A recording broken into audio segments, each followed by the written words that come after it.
Welcome to American Dreams, Keys to Success, with your host, Alan Olson. Welcome back. I have here today with me Bill Shepard. Bill is the founder of the National COO Forum. And COO stands for Chief Operating Officer. And Bill, why don't you tell us some of your background? Well, sure. Alan, I grew up locally here. I grew up in a sleepy little college town just north of here called Berkeley, California. Both my parents were Cal graduates, and I grew up in Berkeley. And when I finished high school, I said, I've sort of had the Cal experience, so I moved and went to UC Santa Barbara, where I have a degree in economics. And then I got married, and my wife and I traveled through Europe after college, and got back in September. I had worked some various retail jobs, not essentially career jobs, between college and the Europe trip, and I went looking for work. I cut my hair, bought a suit, and went out and started interviewing. And I got an offer from Bank of America. I got an offer from Travelers Insurance. But between the time that I started looking and I was really getting serious about offers, I figured, I'll take a little retail job because interviewing is not full time. So I answered an ad in San Francisco, showed up at a law firm, was interviewed and hired on the spot by this 9-store chain called The Gap. And within virtually a month, I was the manager of the San Jose Gap store, which was one of the 9 stores they had. And within 3 months, I was sent to San Diego to open the third market of the company. Wow. So what year was this? This was 1971. I joined the very end of 71, and then this was into 72. I moved to San Diego, and I opened the third market, and I kind of established myself. We really hit it out of the park in San Diego, and so they brought me back to the headquarters. The company was really on a growth curve, and we were really struggling with how do we hire and bring in great store managers and great leaders around the country. We were opening in Chicago and New York and D.C. and places like that at this point, and so we were really growing fast. So I single-handedly built the store manager training program, which was a program that we brought in 12 store managers at a time, and we put them through a 6-week boot camp and taught them how to run stores. And I did that, and then they gave me the Western region. Then they sent me to Chicago, and I ran the Midwestern region, and then I became the VP of Operations, which was transportation, distribution, supply chain, sourcing, and very, very big job. And that got me to at the end of the 1980s or 1970s. That was 79, 80 that I was running operations for the company, and so at that point, I was faced with a dilemma. I had 2 young boys who were just the love of my life, Skylar and Alex, and I was on the road, Alan. Honestly, I was on the road probably 200 nights a year. It was very clear I would never see a Little League game of all my kids. I would never see most of my Little League games of my kids or anything else. It was very clear that this job was not going to work with my family. So I took a job at Target in Minnesota. And I also started my own company in Minnesota. So I was kind of on a parallel curve. I was an entrepreneur with a corporate job, knowing that when the entrepreneurship kicked off, I would leave the corporate job, which I did fairly shortly, and built a fashion paper store, fashion alternative to Hallmark stores. And we had stores in Minneapolis and Chicago and Detroit, and had a great run in the 80s, and sold the business and went back into corporate life, where I moved on to Cole National, where I was a divisional president. Then I moved on to Philips Electronics, where I was a president and COO. And then I went to Pacific Linen, where I was CEO. And then I went to Nordic Track, where I was CEO. So I've sort of been in senior management for the last 20 years of that career. And that career ended in 1999 when we sold Nordic Track to Sears, Icon Health and Fitness, which was a Bain Capital company. And they didn't want to pick up my contract, and I wasn't necessarily wild about moving to Logan, Utah either. And so it was one of those situations where here I was faced with kind of a choice. And both my sons were in technology, and I thought they were darn good technologists. One was right out of college, one was still in college getting a computer science degree at Trinity. And so I moved back to Northern California without a job, without really much of a plan other than I was going to be a consultant. And I had to find my way through that concept. And so I started reflecting on what I was good at, what I wasn't good at. And I realized that my strengths were really COO-type skills. I was very good with talent. I was very good with organizational architecture and integration and alignment. I was very strong on execution. And I could also work at the C-level. I had been on New York Stock Exchange board. I had been in places in my career that enabled me to be able to work very effectively with CEOs and entrepreneurs and companies in Northern California. And we're visiting here today with Bill Shepard. He's the founder of the COO Forum. It's a national organization for the chief operating officers. We'll be right back after these messages and hear more about Bill's career. Protecting your family's health and welfare is a sacred trust. At Greenstein Rogoff Olson Company, we know that sound financial planning will protect them now and in the future. We're certified public accountants with tax services for the highly successful. For your business and your family, call GrowCo. Greenstein Rogoff Olson Company will help you manage your financial affairs so you can focus on what's really important in life. GrowCo, helping you along the way. Apple pie, baseball, and now here's All-American Alan Olson. Welcome back. I'm here today visiting with Bill Shepard. Bill is the founder of the Chief Operating Officer Forum, or known as the COO Forum.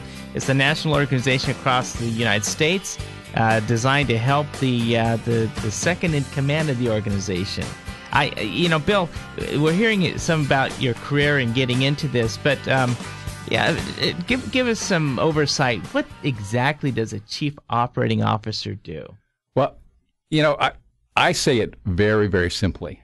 The CEO is responsible for doing the right things, and the COO is responsible for doing things right. And in essence, that means he or she is the process leader for the company, the person who is in charge of execution. I think that there's a great saying about business that most businesses only need to focus on three things: innovation, execution, and culture. And when you sort of start thinking of those three legs on a stool, you realize that the COO is really the captain of the execution piece, and most likely the CEO is the captain of the innovation piece, and everybody's responsible for culture. At what point in time does a growing company need to put a COO in place? Well, usually it's when they realize that the CEO and the CFO are so busy with the other matters within their discipline that there's really nobody on the ground running the company minute to minute, day to day. In most of our companies today, you'll find that the CEOs have a lot of outward-facing time. They have to work with their investors. They have to work with their customers. They have to be part of the sales team and making sales. So if you really think about most of the emerging and growth companies, they tend to move where the CEO gets outside the company on a regular basis. The CFO early on can handle most of the inside, but at some point they also have investors and they have also lots of responsibilities and work very closely with the boards. And that's the time when they realize that things aren't getting done in the company on the ground day to day. And the CEO really needs a second in command to come in there and help and run things when they're not in the building, and also run a partner for them in order to execute the activities and the drive of the company. So with part of the CEO Forum, moving back there, what exactly do you talk about? Is it a weekly, a monthly basis? Yeah, our COO Forum is constructed as a peer-to-peer professional development confidential support group. We meet 2 hours a month, and we meet in small groups.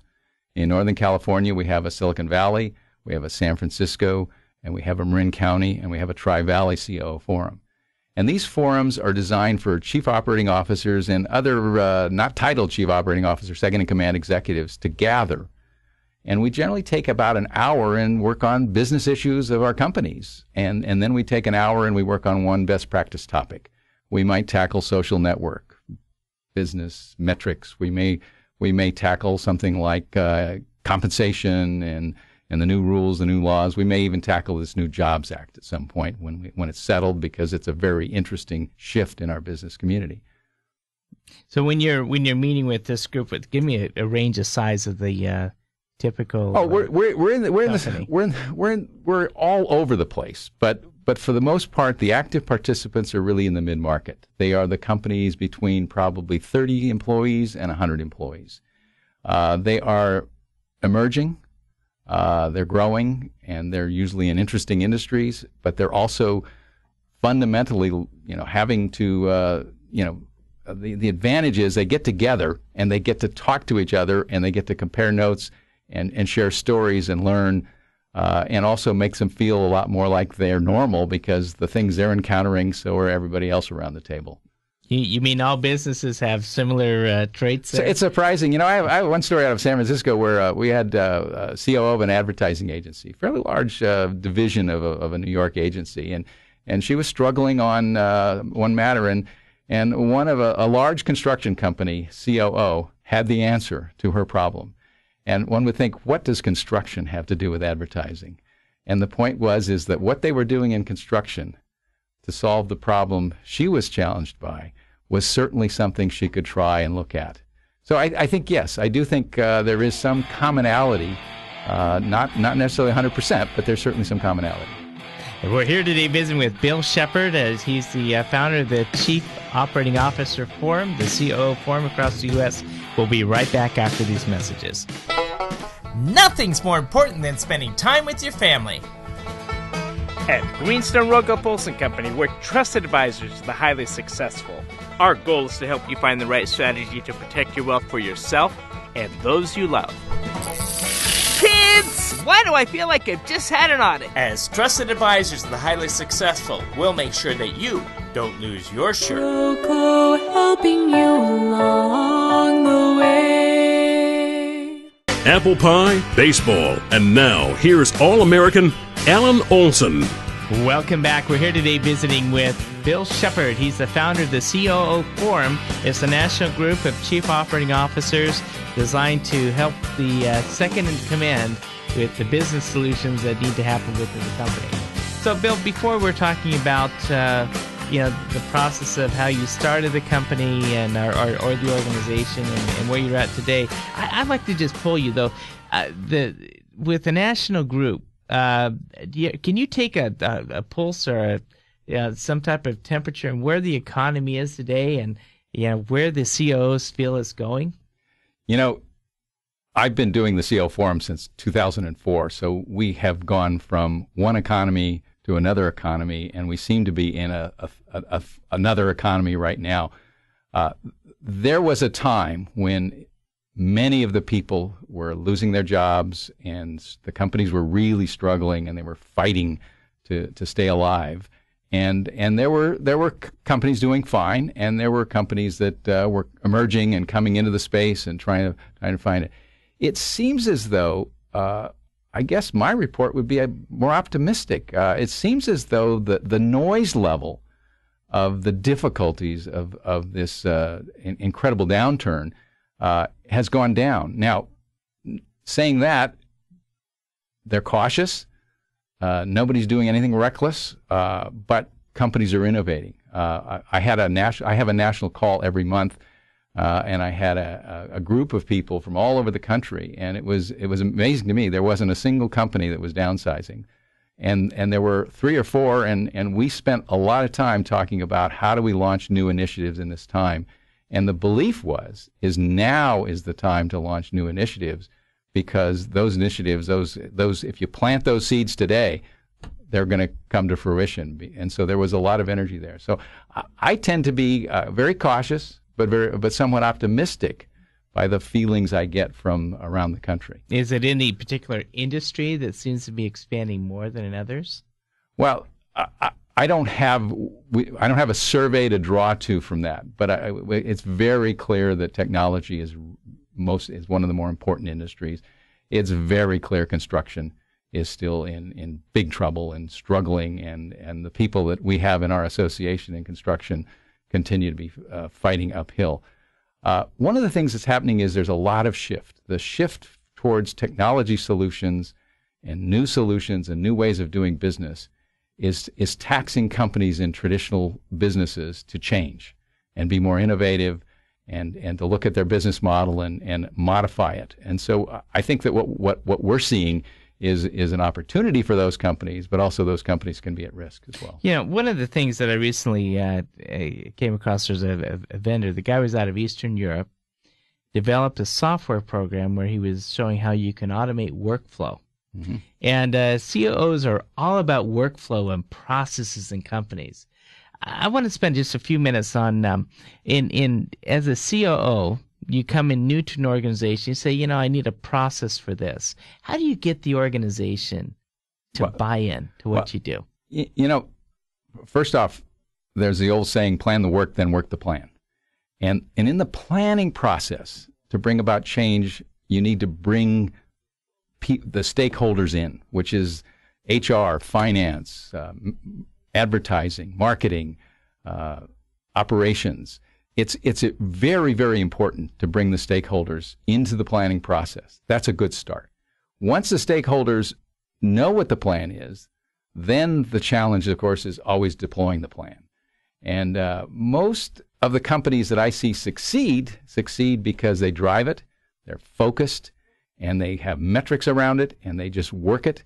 They talk about it in their monthly executive meetings, and it becomes part of the culture.